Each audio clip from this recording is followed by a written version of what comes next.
వేరేం దొరుకుతుంది? ఆయన ఏమన్నారో అర్థమైందా? పుణ్యం తప్ప ఇంకేమీ దొరుకుతుంది. నువ్వేమంటావు? అయ్యో మాకు ఏం తెలీదండి. ఒక 500 తీసుకురండి చూసుకుందాం. అయ్యో అలాగని నేను చెప్పొచ్చు, కానీ నేను అది చెప్పను.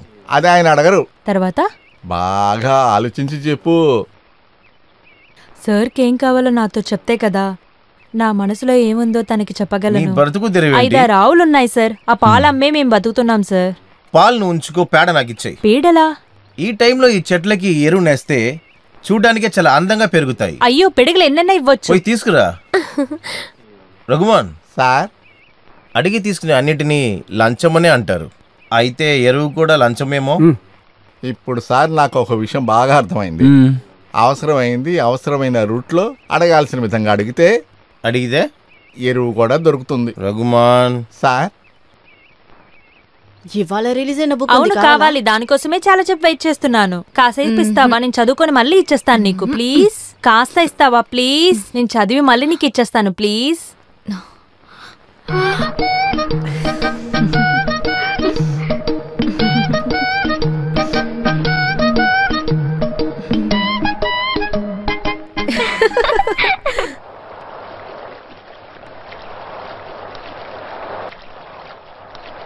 ఏం పార్వతి, నీకేమైంది?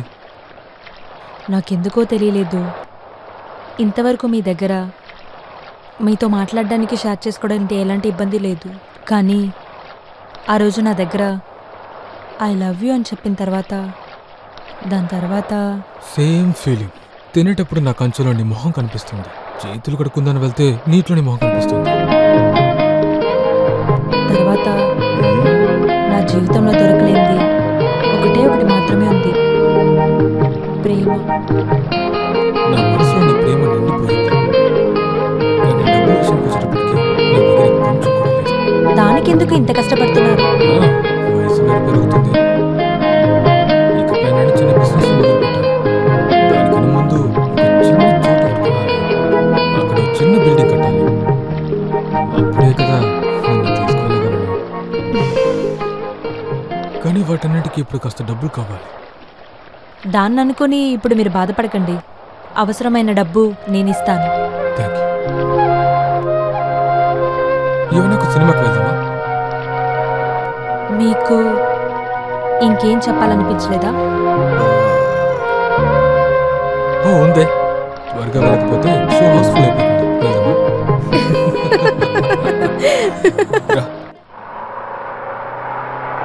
ఏంటో అన్ని నువ్వే మోస్తున్నావు. ఆ డబ్బా ఇలా ఇవ్వు. వద్దన్నయ్య, నేనే మోసుకుంటాను. మీరు మాత్రమే నా పైన ఎంత ప్రేమ చూపిస్తున్నారు. కానీ విశాఖ అన్నయ్య నన్ను చూస్తే చిరాకు పడతారు. మరి చలపతి? ఆయన కొంచెం పర్వాలేదు. పంతులు ఎలా ప్రవర్తిస్తున్నాడు? ఆయన మంచి అయినే, కానీ నన్ను చూస్తేనే భయపడతారు. ఎప్పుడు వచ్చినా సరే నన్ను చేయి చూపించమంటారు. ఆయన వాళ్ళ ఇంట్లో అసలు ఏమీ కొనరో తెలుసా? అన్నిటినీ మన ఇంట్లో నుంచే తీసుకెళ్తారు. అందుకని నువ్వు కోప్పడకు. వాళ్ళందరూ కూడా నీతో మంచిగా ప్రవర్తించాలన్నదే నా కోరిక. మీరు ఇంటికి ఎప్పుడు వస్తారు? 2 రోజులు వచ్చేస్తాను. మీ ఇంట్లో ఎవరెవరుంటారు? 2 పిల్లలు. అరే, మీకు పెళ్ళయిందా? పెళ్లి కాలేదు, కానీ 2 పిల్లలు ఉన్నారు. ఎలా అంటావా? మా అమ్మ నాన్న. ఇక ఏమి ఇక్కడ ఉండకూడదు. అవును. ఓ అలాగా? బాగా పట్టింది. ఎవరికి పొగరు ఎక్కువ? పోండ్రా. ఇప్పుడు నీకు మనశాంతిగా ఉందా? ఇంతమంది పిల్లల ముందు నన్ను అవమానపరిచావే, ఇప్పుడు హ్యాపీనా? వీటన్నిటికీ కారణం మీరు మాత్రమే. ఇంకా విసిరిస్తాను. విసిరేస్తావా? విసిరే చూద్దాం. చూడండి. ఏంట్రా ఇక్కడ కనికట్ చేస్తున్నారా? వెళ్ళండి ఇక్కడి నుంచి. వెళ్ళండి. దిగరా. వెళ్ళండి వెళ్ళండి వెళ్ళమండి.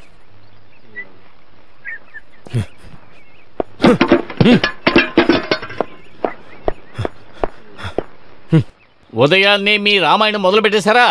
అయ్యో అమ్మా, ఏంటి నాదా ఇది? ఎందుకని నా పరువుని ఇలా బజారు గీడుస్తున్నారు? 1950లో అసలు ఏం జరిగింది? 50లో కాదయ్యా, 54లో పాతాళ భైరవి విడుదలైన రోజు మీ అమ్మ సినిమా చూడటానికి థియేటర్కి వెళ్దామని నన్ను అడిగింది. ఒంట్లో బాగలేని మా అమ్మ వెళ్ళొద్దు అని చెప్పింది. ఆ రోజు ఒక్క మాట కూడా మాట్లాడకుండా మూతి ముడుచుకొని కూర్చున్న మీ అమ్మ ఈ రోజు తెల్లవారుజాము నుంచి దాన్ని గుర్తు చేసి గొడవ పెట్టుకుంది. ఏం చేయాలో తెలియక జుట్టు పీక్కుంటున్నా. అమ్మా, నేను పుట్టక ముందు జరిగిన విషయాన్ని నేను పుట్టక ముందే దాన్ని ముగించి ఉండకూడదా? అదేలాగా ఆ రోజు ఎంత యాక్ట్ చేశారు, ఈ రోజు నేను నిజస్వరూపం తెలుస్తోంది. అందుకోసం నేను రెడీ అయ్యి వెయిట్ చేస్తూ కూర్చునేదాన్ని. అప్పుడు ఈయన నన్ను వచ్చి కొట్టారు. చాలే ఆపవే. హ, అప్పుడు నేను అలాగే చేస్తాను. అలా అయితే నేను ఎందుకు ఊరికే ఉండాలి? నేను కూడా కొట్టుకుంటాను. ఏయ్, వద్దురా, వద్దురా నాయనా. నీకు గుండె వద్దు. వస్తుంది. వనజాదేవి 19 సంవత్సరాలు, కార్తీక నక్షత్రం. ఫు. అమ్మాయి బాగుంది, కాస్త చూడవయ్యా. తర్వాత కోమలాదేవి, అష్టమి నక్షత్రం, 5 అడుగుల 3 అంగుళాలు.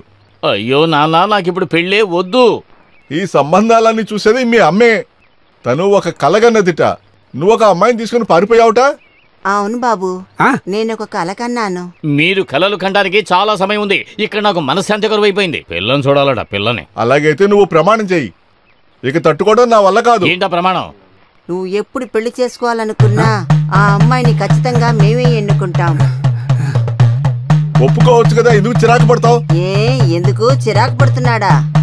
ఇది కాకుండా నువ్వు ఏదైనా ఆలోచించావనుకో, నేను ఆత్మహత్య నేను కూడా చేసుకుంటా. ఆత్మహత్య చేసుకుంటా. బెజవాడ కనకదుర్గమ్మ మీద ప్రమాణం చేస్తున్నా. మేము చెప్పే అమ్మాయిని నువ్వు పెళ్లి చేసుకోకపోయావంటే ఇలా చూడరా, నువ్వు మాయమైపోతావు.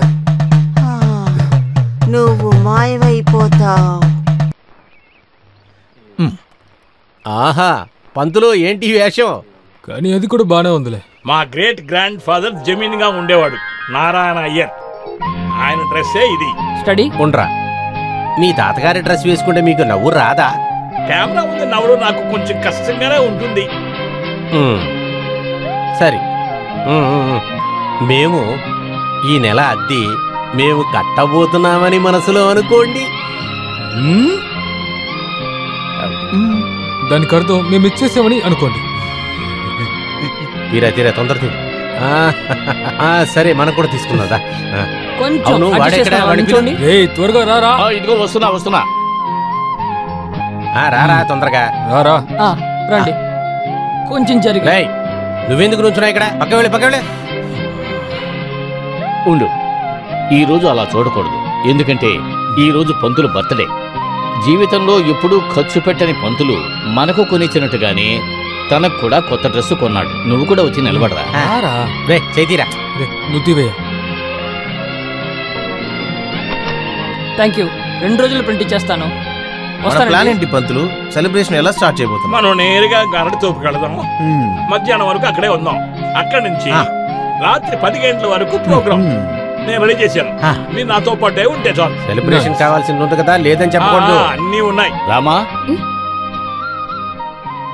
మేము రావటానికి రాత్రి 10 గంటలు అవుతుంది. నువ్వు భోజనం చేసి తలుపు మూసుకుని పడుకో. ఇదిగో ఇది ఉంచుకో, ఖర్చు పెట్టకు. ఏదైనా అవసరమైతే వస్తున్నా.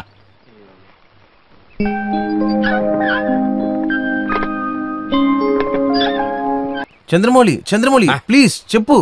నువ్వు నా దగ్గర ఏమేమో చెప్పావు కదా, ఇప్పుడు వరకు ఎవరిదైనా ఏదైనా చెప్పానా నేను? కానీ ఇది అలా కాదు. హే, నువ్వు నా దగ్గరగా చెప్తున్నావు. ఎవరితోనూ చెప్పనని ప్రమాణం చేయి. ఒట్టేసి చెప్తున్నా, నేను ఎవరి దగ్గర చెప్పను. ఇదిగో చూడరా, పంతులు పుట్టినరోజు జరుపుకోవడానికి కుర్రాన్ని మాత్రం ఇంట్లో వదిలేసి మేము అరటి తోటకు వెళ్ళాం. ముందు మా ప్లాన్ ఏమిటంటే రాత్రి 10 గంటలకే అందరం తిరిగి వద్దామని. సెలబ్రేషన్ మధ్యలో మన ఎండి ఆపరేషన్ గురించి గుర్తొచ్చింది. మీరు ఎంజాయ్ చేయండి అని చెప్పేసి సాయంకాలం 5 గంటలకే నేను ఇంటికి వచ్చేసాను.